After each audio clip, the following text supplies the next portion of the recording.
This is how oil used to move around the world, until the Iran war started and the Strait of Hormuz closed.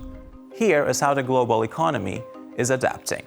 The East-West pipeline was the first and most obvious alternative. This Saudi lifeline, run by the world's largest oil exporter, links the Abqaiq processing center to the city of Yanbu on the Red Sea.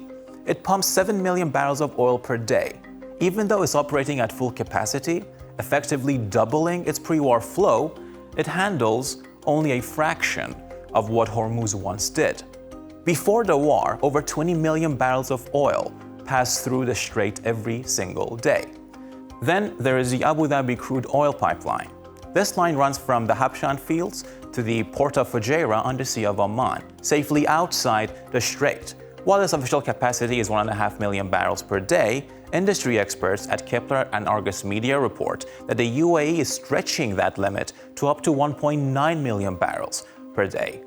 Iran has targeted both of these locations, causing days-long disruptions. But even without the threat of strikes, these pipes cannot offset the total loss of the strait.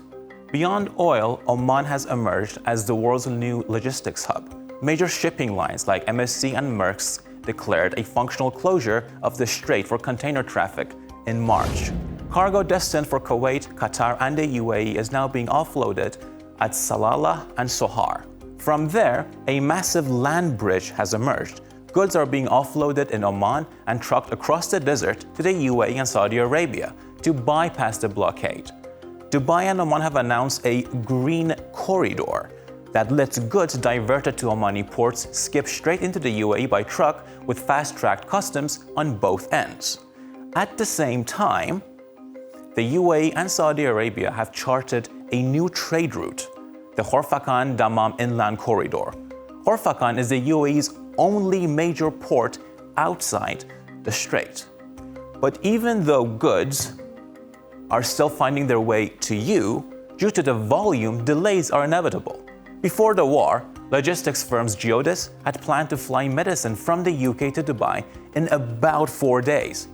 Now, the journey across land and sea is expected to take about 40 days.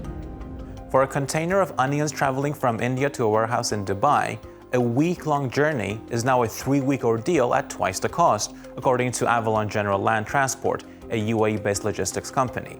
But all these routes still can't offset the blockade.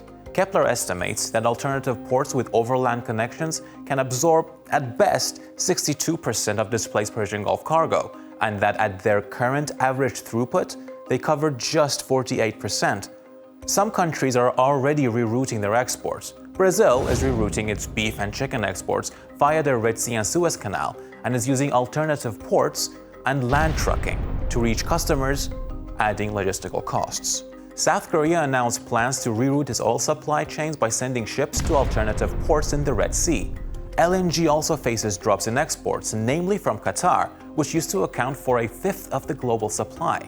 Last month, Qatar Energy CEO confirmed that Iranian attacks have wiped out 17% of the country's LNG export capacity, with repairs expected to take up to 5 years. So far, US exporters have stepped in to plug the gap, setting a record for LNG exports in March by upping liquefaction capacity to the maximum.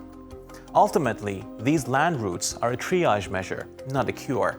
The world is coping, but the backlog is growing every day.